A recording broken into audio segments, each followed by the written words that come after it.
What's going on, guys? It's been a little bit. We've got a new rig from RC4wd, and if you remember back earlier this year, I distinctly remember at one of their live shows, it was the one where we were giving away the rat rod that I built with them back in April, somewhere around then. They were asking for suggestions on products and what to do and what things people wanted, and this truck has a lot of answers to that. We've got the scale department version of the Scottsdale. It's the TF2 long wheelbase that we all know and are familiar with, and yeah, it's kind of a fall guy theme. But all that aside, there's a lot of new things with this. We got different bumpers, we've got different mirrors, we've got different grill, we've got the roll bar, the steps. Comes with the lights. It's got the one thing I'm really excited to see. It's got a new light kit with proper colored front headlights, so you don't have the white LEDs on a square body. We're gonna have some soft halogen looking lights. Lots of little things here to go over. A deep dish chrome wheels, and it fills out the body. I'm excited. Yeah, I don't really know what else to say. I want to open it. I've been staring at this for an hour, filming stuff for social media. Real quick, we do have some of the upgrades to all of their chassis. We do have the shocks with the X-Ring tech. We've got the upgraded front axle with XVD shafts. What else does it list here? We got front ender fenders, standard RTR running gear, twister servo, 45 turn brushed motor, R3 single speed, and transfer case. The same Outcry 2 waterproof ESC, nice little 1060 ESC that will handle your lipos just well right out of the box if you really want to get some power. You know we're gonna have to jump this, obviously. It does have the engine bay with the scale V8 with the dress-up kit, so it's got the battery wiring and some of the stuff. They still have more you can add to that, like the heater box and the whole other set. We've got that on one of mine over there. Yeah, halogen lights, retro look, chrome front grille, the new style, 80's style. So we got the stacked headlights. It's kind of the mid 80's. I have to look. I don't even remember what the Fall Guy truck, what year models it was, but I'm excited to see. I'm not sure about the hood decal. Hopefully it's not installed. I'm not a fan of that. I know it kind of goes with the Fall Guy theme, but yeah, I just like a good old brown and tan Chevy truck. So without further ado, let's get this thing cracked open.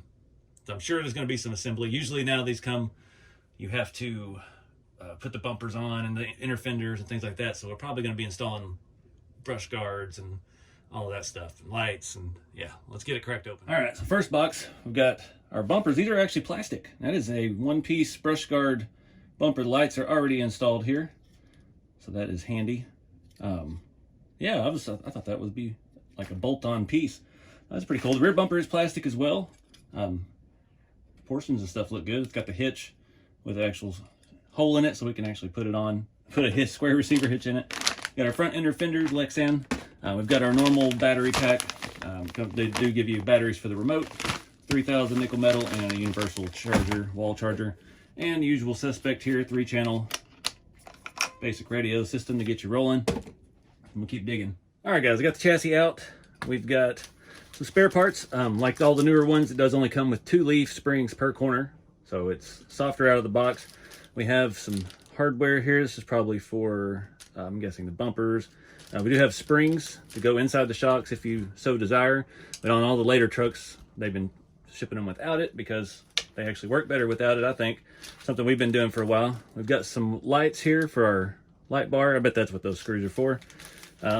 Rear body post, I never run them. With these mounts on the Scottsdales being further apart than they were on the Blazer, the back of the body doesn't really wiggle around that much. Plus, you know, it's less scale. We got our battery straps, and we have our tools. We do have scale hubs on here. We got a different tool for the fronts and the back. We got like a worn looking locking one, and then just a standard cup on the back. Instruction books and sticker sheet with some side trim, a whole lot of scale department stickers, some wood grain for the dash, KC stickers for the lights if you want to swap them over. Thinking I had some KC lights we could swap over, but I don't. I think I sold them on a truck, dang it. So, chassis, we've got TF2 long wheelbase, got all our standard stuff, R3 single speed, hammer transfer case, divorced.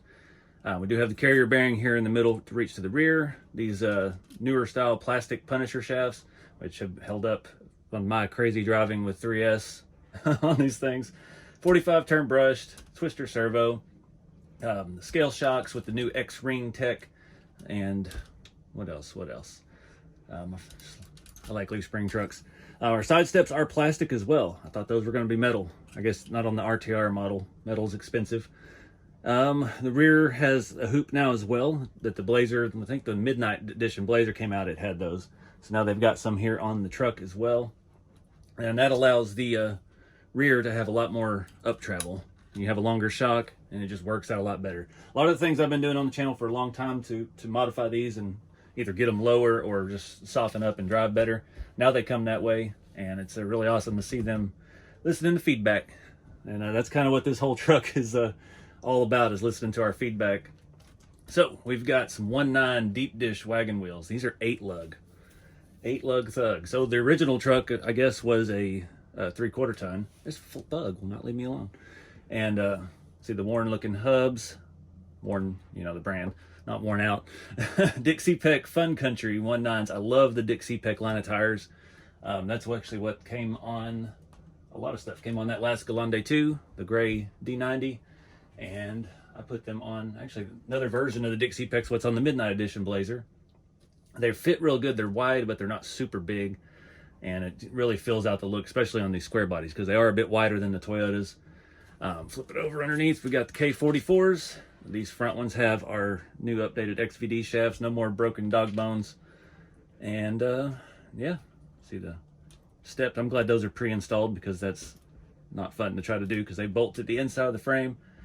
Just looking it over. I always like to check for loose bolts and stuff when, you know, shipping. It's not always a smooth ride. Everything looks good. The rear looks like it's got a lot of suspension travel there. Those longer shocks. I dig it. So I think we should get the body out, and then we'll start the assembly process. Inner fenders are just going to bolt up here like normal. They slide over the stock shock hoops. And at the same time, I'm thinking of things I could do. I really don't want to modify this truck. I don't want to lower it like I normally do to try to get it more scale, like a stock four-wheel drive. I think it definitely lends itself better as it is with these tires and the theme. So I don't want to modify the suspension like that, but there's always room for improvement. We'll figure out something. All right, the big moment. It does have the sticker on the hood, dang it. I'm just not a big sticker guy, but there's a lot of new stuff here. So we got to look at this grill. The big thing I'm excited about, one of the things that everybody suggested in the comments of that live chat, the mirrors. The mirrors have been very large over the years, and now they are a much more scale size. I'll get you a closer look at that here in a second. The roll bar is plastic. I'm surprised. I guess it's just to keep the cost down on an RTR truck. We do have new badges with the coloring in it. It does say Scottsdale 20, so this is a K20 short bed. I know, not 100% accurate, but look at that new grille. So we've got the quad headlight buckets. We've got the blinkers recessed in here. I'm curious if this will fit. It looks like it bolts in exactly the same as the standard grille, so you don't have to change the entire body out if you want to update to that front end, which will be nice. It's cool. It's so weird seeing a different front end after all these years. Get that little mirror folded out there. Nice looking mirror, much better size. I'm digging it. I'm going to be ordering about 10 sets of those here before long. So now our gas door is correct for the 80's. I have the actual door instead of the knob. I do have dual, knocking stuff over, dual tanks on each side. I like the single tube roll bar. It's going to look nice with the lights on it. I guess we'll just have to try to put them in like that. Still got our standard tailgate. I'm excited to see the light wiring as well. Not the wiring, but the color. I mean, let's open the hood, check out our engine bay. So we've got those hinges actually stay up nice. We've got the engine bay kit with the accessories. We got the plug wires, we've got battery cables, radiator hose. We got our little overflow tank on the side over here. It's a good basis to start with. Can't tell, some of the textures and stuff makes me think it's metal, but it's not. That grill looked like metal. It felt cold when I touched it. I was like, wait a minute. All right, so without further ado, I'm gonna get all this hardware out. We're gonna get this thing duded out and get it rolling and see what it looks like.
right, guys, got it all together. Didn't take too long. Those front inner fenders, you might benefit from trimming those up a little bit.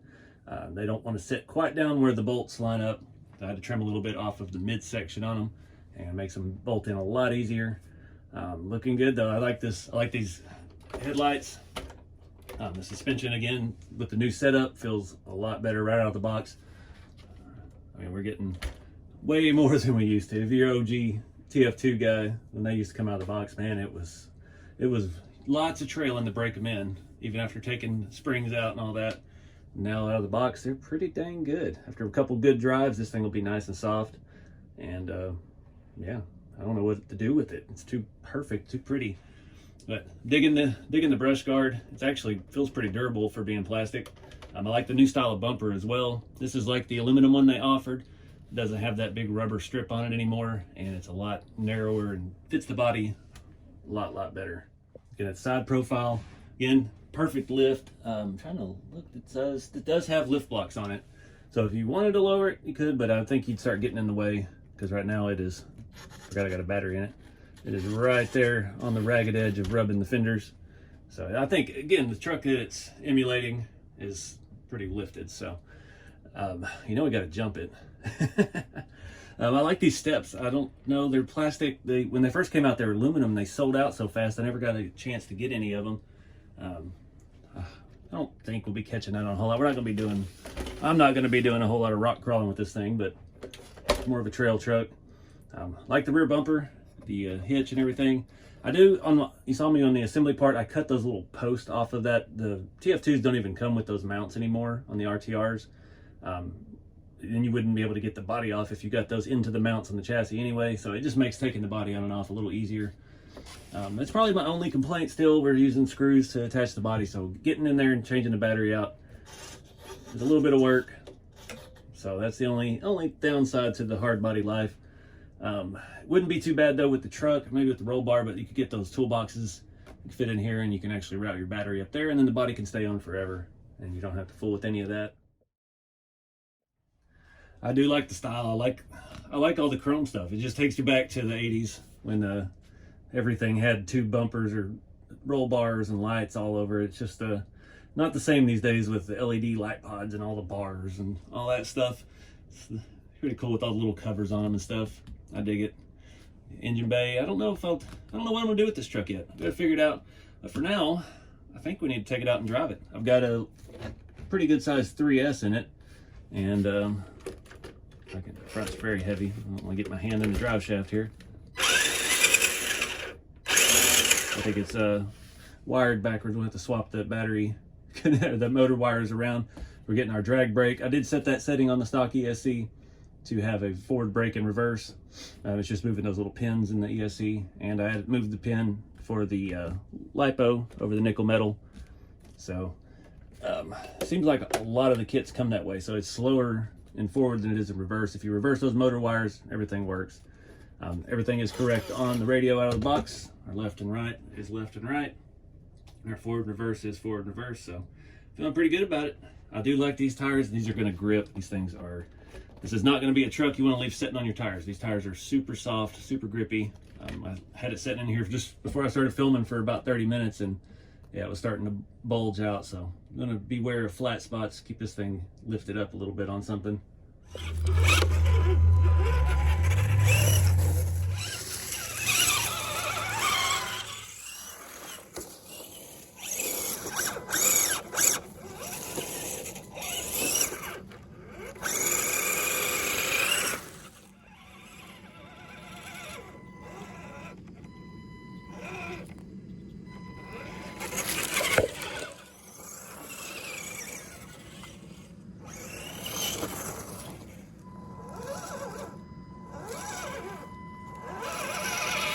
All right, guys, back in for running. Guess I should turn it off. I like those lights. I like the proper colored headlights. It's really nice for a change. I'm really excited about this truck. I don't know what to do with it. I don't want to modify. I like it. I like the setup. So I think the only changes I'm going to make are electronics. I think in the next video we're going to upgrade electronics, and I might play with the front shocks a little bit, because right now that's all the up travel we're getting. We do still have a good amount of droop. We have a good range, but I'm afraid if I do what I'm thinking about on the front, that we may need a longer shock, which is fine. I believe I have a lot of these X-ring shocks. I don't know if I have them in white or not. I got it all dusty. I'm gonna unplug our lights, set the body somewhere. I already tried to wipe it off once. It is dusty soil out here. It's almost like play sand. That big old leaf. All right, got things cleaned up a little bit. Did want to show you what I was talking about earlier in the video. These two wires, they always have them red to red and black to black. For whatever reason, that's the opposite of what the ESC needs. And I think the last 3 or 4 RTRs we've gotten from RC4wd Drive, I've swapped those. You can tell because when you go in reverse, it's real quick, and when you let off, the drag brake kicks in when you have it set on the ESC. And I guess they don't have that set from the factory, so that could be why it's not that big of a deal. But then when you go back forward, it doesn't, because it acts like you're hitting the brake. So yeah, just swap those 2 wires, flip the radio setting. I'll show you that on the stock radio. Flip that throttle from reverse to normal, or whatever it was on, to the other one, and go from there. That way you get all that speed, you get your drag brake enabled when you have it set up. Actually wasn't bad to drive with the stock electronics. I put that little 3-cell on it, so it had a little more oomph to it, but you know me. And you know the theme of this truck, the Fall Guy was stuntman. He's jumping that truck constantly, and I just wasn't able to get enough air with this stock setup. So I do have another Fusion Pro and like a Reefs Raw 400 that we could swap in this bad boy. I think that may be the first mod we do. Also, I mentioned the inner fenders, cutting this section up in here. If I can get you in there. I did not do it on this side. You can see it's kind of bulged out. The other side I had to cut probably a 1/4 inch off that lip to get it to sit down on there tighter. And that'll make your life a little easier. I did also clip these corners off of it. They just kept catching on the outside of the fender right there, so that helped alleviate that, get the body on a little bit faster. But I only run 1 battery strap. I don't know. It ain't going nowhere. It's wedged between the seat and the bed floor, so it really can't get away from you. But other than that, putting it on my better radio system and getting all the electronics updated. I was thinking about the front suspension. Usually on these, I started doing that on the little 82 Toyota. Since we have the engine bays now, we cannot run the longer Galan 2 hoops. Those used to give you 2 mounting holes. You'd have to cut this out. I have run those on a truck with the engine bay. You have to file the top of them way down, and it's just not an easy enough process. So what I've found is I'll just grab another set of these from all the rigs I've replaced these on, and I'll bolt them together, and I'll drill and tap right up here on the arch itself. And then we can get us another 10 or so millimeter long shock, and that'll give us another 10 or 15 millimeters of up travel. Now that's the only thing I'm thinking, because that's just not quite enough. Of course, we are bottoming out on the steering servo, so we might lift the servo up. There's a lot of little mods that we can do, but again, the suspension stuff, like I used to be so excited to get these, and I'd sit here for an entire day and tear the suspension apart, redo the leaf springs, take the springs out of the shocks. Now it all comes like that out of the box. This thing has excellent flex, and it didn't even have the body on it. You saw it out there climbing around my sand hills. Out of the box, they are so much better than they used to be. I used to tell everybody to get the Marlin because it had the right options and it was kind of set up already, and now I don't even know if they offer the Marlin kit anymore. But all of the TF2s now come set up properly. They set them up how I would do it, and adding these to it is the same thing we're talking about doing up front. Having those shock hoops allows us to get a longer shock in there, where we can get way more up travel and still have the proper amount of droop that it needs. But again, nothing wrong with these electronics. That was fun to drive. Put a hot little 3-cell on it, and you can have a blast with all that until you're ready to upgrade. These things, I mean, it's old brush motor, you're not going to blow it up unless you run it on like 4-cell or something, but you'll smoke the ESC before that. These are 2 and 3S capable, but you don't want to do anything crazy big. You don't want to throw like an 8,000 3-cell on it or nothing. That one I had is a 3600, and I use that on pretty much every rig now. That's the perfect size, and perfect size capacity. So let me get the body back on, and I'll give you some final thoughts here. All right, so I absolutely love this thing. I'm gonna drive it. It's not gonna be a shelf queen. I don't know, the theme helps it for me, being kind of like the fall guy truck, stunt truck. I want to make it fast. I want to do stupid stuff with it, and that's kind of what I do anyway with all of them, with all my rigs. If you saw me at the Holland Crawl, I had the utility truck doing tug of war. I may have stripped the transmission gear with that, but we'll find that out later when I go to tow something else with it. But yeah, I dig it. I mean, we got the full engine bay with the one level of accessory kit. We still didn't even talk about the interior. It does have the full new interior with the door panels, the dash on the last variation that they raised up and fixed that gap. RC4wd drive is listening to you guys, so it just takes time. All this stuff, I mean, that was back in what, March or April, when we had that live feed with them, and when I saw some of these specific things brought up, the 80's front end, fixing the mirror size. Yeah, you guys put that out there, they listened, and I dig it. I like the front end. I love the way the headlights look, the proper colored headlights. I believe that was another suggestion that came up in that live feed. So yeah, that's you know, when you make a suggestion RC4 drive, you just gotta wait a few months, maybe it'll come true. But I don't know the exact pricing on this yet. I'm assuming with the bumpers and the roll bar and stuff being plastic, it's going to be the same RTR price that they have been. I've got no desire to change tires and wheels. I love these deep dish wheels. They fill out this body. These tires, awesome. They grip. It was night and day driving out there in my little beach sand hill versus like the boom truck on those little skinnies. I couldn't climb up any of that stuff with those little pizza cutters. These big old tires are just digging right into it. So I think this is just going to be a good driver, and I'm going to put way too much power in it and give it a servo, get it on my other radio, and just give it a little tune up, maybe play with that front suspension. But yeah, we'll cover all that in the next video. Check these out, guys, rc4wdrive.com. They should be available now if this video is out. So I appreciate you guys watching, appreciate all the support with the channel, and yeah, keep it scale. See y'all in the next one.